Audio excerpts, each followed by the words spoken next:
People ask me all the time, what are you not telling us? What are you hiding from us? I'm not hiding anything from you. But what I haven't talked about is what I'm the most worried about, and that's the future. Let me explain.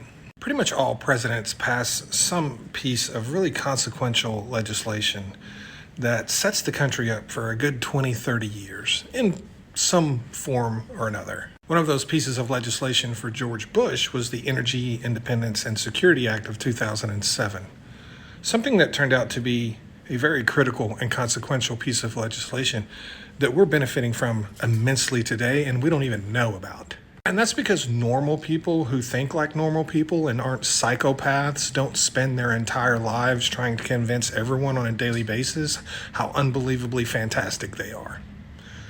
In other words, he's not out here bragging about it every day. He was sent there to do a job and he did it.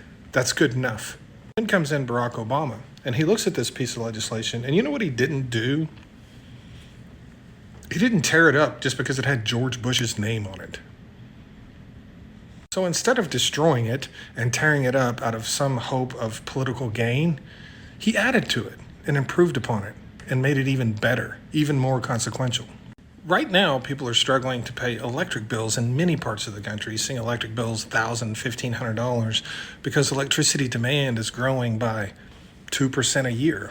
That's how tight the market is. What you don't know is that legislation signed by George Bush and improved upon by Barack Obama reduced electricity demand in the United States right now by 15%. Do you have any idea what your electric bill would be if energy demand, electricity demand specifically in the United States was 15% higher on a daily basis right now? It would probably easily double what it is. Now, the reason that legislation was passed and the reason it was improved upon is because it delivered us the cheapest energy that's possible. Free energy. You see, the cheapest energy that's possible is the energy you don't have to pay for. What energy do you not have to pay for? The energy you don't have to use through efficiency and conservation. The electricity you save with your fridge that now uses 80% less electricity than it used to. Or what about the gas you don't have to put in your car because of the fuel standards that Obama added to that and improved upon? Bush had his own fuel standards. Obama even strengthened them more. Without those standards passed by Bush and Obama both, demand for oil would be 2.6 million barrels a day higher right now. That's just in the United States. How much would your gas be if demand in the United States was that much higher? And how much more would you be paying for it per gallon? It would be significantly more. How much more would you be buying because your car would get worse fuel mileage? Now consider the fact that even with all of that being done, you're still struggling. You're still struggling. And that's because a certain someone named Donald Trump came in and tried to destroy all of that.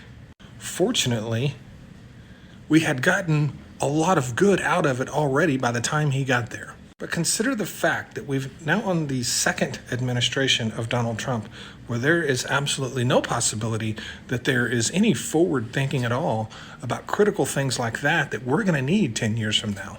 That's not a thing. They don't think about that.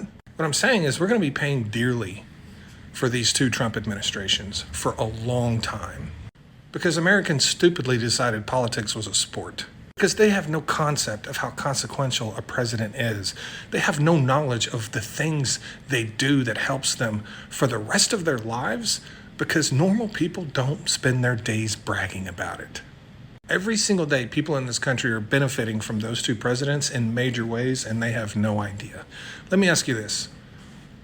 Are they going to be benefiting from anything Donald Trump did while he was in office? No. And what does that mean? We're losing time.